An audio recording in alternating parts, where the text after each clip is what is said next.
Good morning students. Sentences की online class में आज हम क्षितिज काव्यखंड से चैप्टर 14 चंद्र गहना से लौटती बेर पढ़ रहे हैं, जिसके लेखक हैं केदारनाथ अग्रवाल। जिसमें हमने आपको ये बताया था कि चंद्र गहना से लौटती बेर एक प्राकृतिक सौंदर्य की अनुपम कविता है। एक प्राकृतिक सौंदर्य की अनुपम कविता है। कवि चंद्र गहना नामक गांव से लौट रहा है। उसके पास प्रकृति को निहारने का पर्याप्त समय है। वह एक खेत की मेड़ पर बैठ जाता है। उसके पांव के नीचे तालाब है जिसमें लहरियां उठ रही हैं। पास ही चने के नन्हे पौधे खड़े हैं। उनके सिर पर गुलाबी फूल है और वे दूल्हे की भांति सजे हुए हैं। और वे किसके भांति सजे हुए हैं? दूल्हे के भांति सजे हुए हैं। लास्ट पद्यांश में हमने पढ़ा था कि पोखर के पानी पर सूर्य का प्रतिबिंब पड़ रहा है, जो आकार में लंबा और सफ़ेद होने के कारण ऐसा लगता है मानो चांदी का एक बड़ा सा गोल खंभा खड़ा हो। जैसे चांदी का गोल खंभा सा खड़ा हो। तो देखिए आगे अपने पद्यांश में कवि क्या कहना चाहते हैं। चुप खड़ा बगुला डुबाए टांग जल में, देखते ही मीन चंचल ध्यान निंद्रा त्यागता है। तो यहाँ कहने का क्या तात्पर्य है? मीन का अर्थ है मछली, चंचल का अर्थ है तेज गति से चलने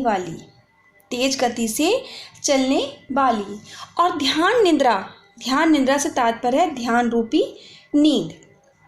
चुप खड़ा बगुला डुबाए टांग जल में। तो इसी पोखर के किनारे, जो हम पोखर के बारे में अपने नेक्स्ट पद्यांश में हमने पढ़ा था, तो इसी पोखर के किनारे एक पानी में एक टांग से खड़ा बगुला ऐसा लगता है। इसी पोखर के किनारे पानी में एक टांग से खड़ा बगुला ऐसा लगता है जैसे मानो ध्यान मग्न हो अथवा निद्रा मग्न हो, जैसे वो नींद में हो। परंतु जो ही वह जल में किसी मछली को फुर्ती से सामने से तैर कर जाते हुए देखता है, जैसे किसी मछली को फुर्ती से सामने से तैरकर जाते हुए देखता है, त्यों ही वह तुरंत ही अपनी ध्यान रूपी निद्रा को त्याग कर मछली से भी अधिक फुर्ती से उसे अपनी चोंच में दबाकर निकाल लेता है। क्या कहना चाहता है कभी? एक बार फिर से सुने कि ज्यों ही वह जल में किसी मछली को फुर्ती से सामने से तैरकर जाते हुए देखता है, वैसे ही वह अपनी ध्यान रूपी जो निद्रा है उसको त्याग कर मछली से भी अधिक फुर्ती से उसे अपनी चोंच में दबाकर निकाल लेता है, अर्थात उसी क्षण अपने गले में नीचे उतार लेता है। चट दबाकर चोंच में, और उसी क्षण उसे अपनी चोंच में दबा लेकर अंदर अपने उतार लेता है, नीचे गले के डालता है। आगे देखिए, एक काले माथ वाली चतुर चिड़िया श्वेत पंखों के झपाटे मार फौरन टूट पड़ती है भरे जल के हृदय पर। एक काले माथे वाली चतुर चिड़िया। तो अब देखिए यहाँ पर कवि क्या बताते हैं कि पोखर के किनारे बैठा हुआ कवि देखता है, वो आगे और कुछ भी देखता है, आगे जो चीज़ें देखता है वो सबका वर्णन करते हुए जाता है कि पोखर के जल के ऊपर कुछ पक्षी उड़ रहे हैं। पोखर के जल के ऊपर कुछ पक्षी उड़ रहे हैं। शायद ये चिड़िया है, श्वेत पंखों के झपाटे मार फौरन टूट पड़ती है। तो क्या कहना चाहते हैं यहाँ पर कवि कि बहुत सारी चिड़ियाँ हैं, इनके माथे काले रंग के हैं। इनके माथे कैसे हैं? काले रंग के हैं चिड़ियों के माथे। ये मछलियों को देखने या मछलियों को देखते ही पकड़ लेने में बहुत ही कुशल हैं, कि जैसे ही मछलियों को देख लेती हैं और तुरंत उनको पकड़ लेती हैं। मन में उनमें इतनी कुशलता है कि उनको देखते ही पकड़ लेती हैं।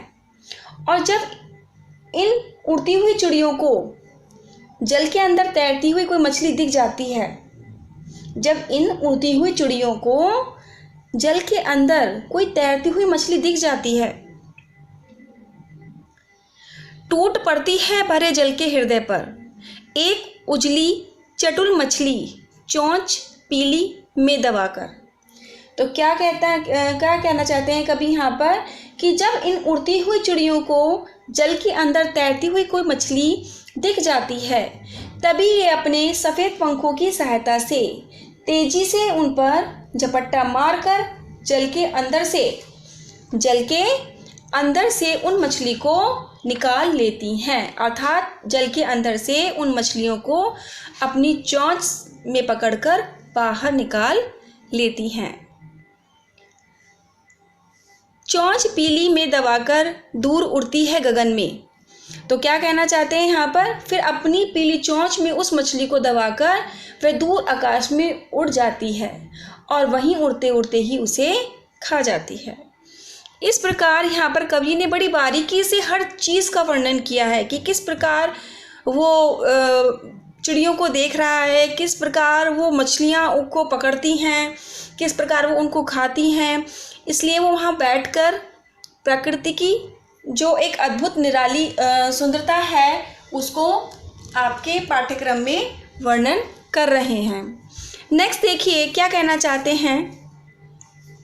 और यहीं से भूमि ऊंची है जहाँ से रेल की पटरी गई है, ट्रेन का टाइम नहीं है, मैं यहाँ स्वच्छंद हूँ, जाना नहीं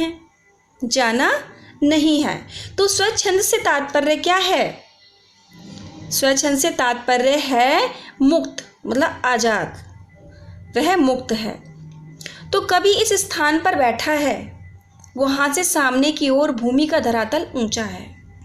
जहाँ वह बैठा है वहाँ का धरातल कैसा है? ऊंचा है। रेल की पटरी गई है, वहाँ सामने रेल की पटरी अभी अभी गई है, मतलब जो रेल की पटरी है वो वहाँ पर गई है। कवि को ज्ञात है कि वहाँ से अभी किसी गाड़ी के गुजरने का समय नहीं है। कवि को ज्ञात है कि वहाँ से अभी किसी गाड़ी के गुजरने का समय नहीं है, वह वहाँ से जाने की जल्दी में नहीं है। जब इच्छा होगी तो चला जाएगा, उसे किसी कार्य की विवशता नहीं है, अर्थात उसे किसी कार्य को करने की आवश्यकता नहीं है। एक बार फिर से सुनेंगे यहाँ पर कि कवि जिस स्थान पर बैठा है वहाँ से सामने की ओर भूमि का धरातल ऊंचा है, वहाँ सामने रेल की पटरी गई है। कवि को ज्ञात है कि वहाँ से अभी किसी गाड़ी के गुजरने का समय नहीं हुआ है, वह वहाँ से जाने की जल्दी में नहीं है। जब इच्छा होगी तो चला जाएगा, उसे किसी कार्य की विवशता नहीं है। देखिए नेक्स्ट पद्यांश में, चित्रकूट की अनगढ़ चौड़ी, कम ऊंची ऊंची पहाड़ियाँ दूर दिशाओं तक फैली हैं बांझ भूमि पर, इधर उधर रीवा के पेड़ कांटेदार कुरूप खड़े हैं। तो कवि क्या कहना चाहते हैं यहाँ पे कि कवि की आंखों के सामने चित्रकूट की टेढ़ी मेढ़ी ऊबड़ खाबड़ बेडोल, जिसका कोई आकार नहीं, पहाड़ियाँ बहुत दूर दूर तक फैली हुई हैं। ये पहाड़ियाँ कहीं ऊंची हैं, कहीं नीची हैं, मतलब एकसार नहीं है। यहाँ की भूमि भी उपजाऊ नहीं है, अर्थात बंजर है। जो भूमि उपजाऊ नहीं होती तो उसको क्या कहते हैं? बंजर है।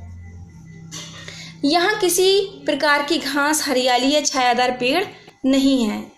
नाम मात्र को भी कहीं कहीं रीवा के कांटेदार देखने में कुरूप पेड़ अवश्य हैं। रीवा मतलब एक कांटेदार पेड़, तो देखने में कुरूप पेड़ अवश्य हैं, जिनमें ना तो हरियाली है, ना बैठकर ताप मिटाने योग्य छाया है, और ना ही देखने में वे मन को चैन पहुंचाने वाले हैं। इस पद्यांश में अब कवि किस चीज़ का वर्णन कर रहे हैं कि वहाँ के वातावरण का, वहाँ की पहाड़ियों का वर्णन कर रहे हैं कि चित्रकूट की बेडोल टेढ़ी मेढ़ी ऊबड़ खाबड़ पहाड़ियाँ हैं, बहुत दूर दूर तक फैली हुई हैं। ये पहाड़ियाँ कहीं ऊंची हैं, कहीं नीची हैं। यहाँ की भूमि भी उपजाऊ नहीं है, अर्थात बंजर है। यहाँ किसी प्रकार की घास, हरियाली या छायादार पेड़ नहीं है। नाम मात्र को कहीं कहीं रीवा के कांटेदार देखने में कुरु पेड़ अवश्य हैं, जिनमें ना तो हरियाली है, ना बैठकर ताप मिटाने योग्य छाया है, और ना ही देखने में वे मन को चैन पहुंचाने वाले हैं।